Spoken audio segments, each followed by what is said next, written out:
Hey y'all, for this week's read, I'm going to do something a little different. I'm going to read an excerpt from my book that I wrote last year, History Echoes Bitcoin. It's been a busy week and I didn't really find an article that just jumped out at me. There's a lot of great articles out there on Bitcoin. But I thought I'd go back to my book and highlight just one section of one chapter, start to give you a little taste of what the book's about. As you've noticed from my channel, I don't really focus on too much about the how of Bitcoin, but the why. So for this first read, I'm going to read a little bit about the section on permissionlessness. I'll start out with the introduction from the chapter, and then give you one episode in history that kind of expresses why permissionlessness is important, or why it has been throughout society. So without further ado, here's an excerpt from History Echoes Bitcoin by me. Hope you enjoy. One definition of permission is authorization granted to do something, formal consent. Consent is when approval is given to another party. Therefore, consent and permission are intrinsically linked. Throughout history, there have been countless instances where voluntary exchange, the granting of access or respective refusal, is not honored. Unfortunately, many instances have gone so far past the point of permission and consent that they ignore the natural right of autonomy. Example, people have free will and the deprivation of this right is immoral. As Robert Heinlein wrote in his classic 1966 science fiction novel, The Moon is a Harsh Mistress, quote, I will accept any rules that you feel necessary to your freedom. I am free, no matter what rules surround me. If I find them tolerable, I tolerate them. If I find them too obnoxious, I break them. I am free because I know that I alone am morally responsible for everything I do. Unquote. In that spirit, we must strive for a higher level of autonomy, provided we maintain the mindset of the golden rule, do unto others as you would like them to do unto you. While everyone has a preference for how much or how little they believe permission should be woven into our societal fabric, the fact remains that human nature tends to gravitate towards power and control when opportunities arise. The following episodes in history illuminates what is possible when one group or class of people assert unchecked authority over another, regardless of perceived ethics or morality. It is necessary for us to meditate on these in order to see the positives that permissionless protocols provide. The Protestant Reformation.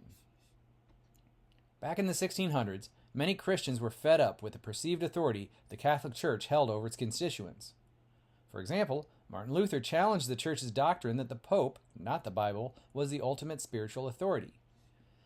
This is in addition to the Church's practice of selling indulgences, where one could pay the Church to forgive their sins. Nice little racket they had going, eh? On October 31st, 1517, Luther historically flexed his permissionlessness nature by setting off what is now known as the Protestant Reformation. In a bold act, Luther nailed his 95 Theses to Castle Church in Wittenberg, Germany. These were arguments that the Bible owned religious authority, as opposed to the clergy, and that humans may reach salvation through faith in God as opposed to the act of good deeds. In proper authoritarian form, the Church's response was to declare Luther a heretic, someone who does not conform to generally accepted beliefs or practices. Thus he was promptly excommunicated. Basically, he was kicked out of the Church. The good news for Luther is that he had already realized he did not need the permission of men in fancy hats to worship his God. This led to the split of Christianity into Catholics and Protestants, originating from the word protest. Imagine that. A group of people are forced, through the absence of consent, to follow an arbitrary set of rules, and they stand up for themselves and exert their natural autonomy. One of the greatest benefits resulting from the Reformation was the feeling of empowerment the common man received. Prior to the Reformation, many Europeans were dependent upon the educated and entitled class to provide them with answers and guidance for religious questions and other aspects of life. It's not just a coincidence that once the concept of autonomy was introduced to the equation and the ill-perceived veil of permission was lifted, human flourishing was able to spread. Christ's sinlessness was his proof of work, allowing fallible humans to free themselves from the shackles of authority via a virtuous blueprint. Placing the good word above the word of man allowed everyone the self-permission to more intimately walk with God. The slave no longer needed the slave owner's permission to be free of thought, because they now had a higher order of ideals to follow. This is similar to how Bitcoin's pristine ledger provides freedom for individuals to determine value without needing to ask for access to the current authority's permissioned ledger or their viewpoint of what is valuable. Hey y'all, if you're enjoying this content, make sure to like and subscribe. Consider sharing it with your family and friends. And as always, leave a comment below. I'd love to hear what you have to think. Now on to my 2 sats. One of my favorite quotes about permission or permissionlessness comes from Muhammad Ali. He said, "I sought the advice and cooperation from all those around me, but not permission." That's pretty powerful. You should be looking for advice. You should be looking to get better in every single way. But nowhere should we need to ask permission, provided we're not aggressing on any other person. I want to take a moment just to read a few paragraphs out of my conclusion for this chapter to kind of wrap up the idea of permissionlessness and the value of it in society throughout history. Think of permission as a spectrum. The further a culture travels to the highly permissioned side, the worse the leaders treat their constituents. Rarely does one person or a small group truly know what is best for everyone. Conversely, the further a culture travels to the permissionless side of the spectrum, the more free-flowing and flourishing a culture can become. Granted, this is not to promote full-out anything-goes anarchy. Systems must have checks and balances in place in order to respect private property rights, for example. Ultimately, a voluntary society has yet to scale due to the lack of a global set of rules that isn't inherently compulsory. The key here is that all the solutions thus far have been overwhelmingly permissioned.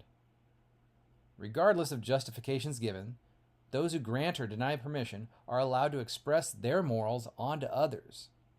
They are just as subject to the natural pull of human incentives as anyone. If we learn anything from these instances in history, it's that we should place a high value on protocols that are permissionless. Martin Luther King Jr. offered the framework to achieve this goal by stating, "Freedom is never voluntarily given by the oppressor. It must be demanded by the oppressed." If you take that idea and apply it to our current situation, our current financial, our current economic situations, everybody in the economy is oppressed in one form or another. Because the morals of the leaders are able to be expressed, regardless if that's what the constituents want or not.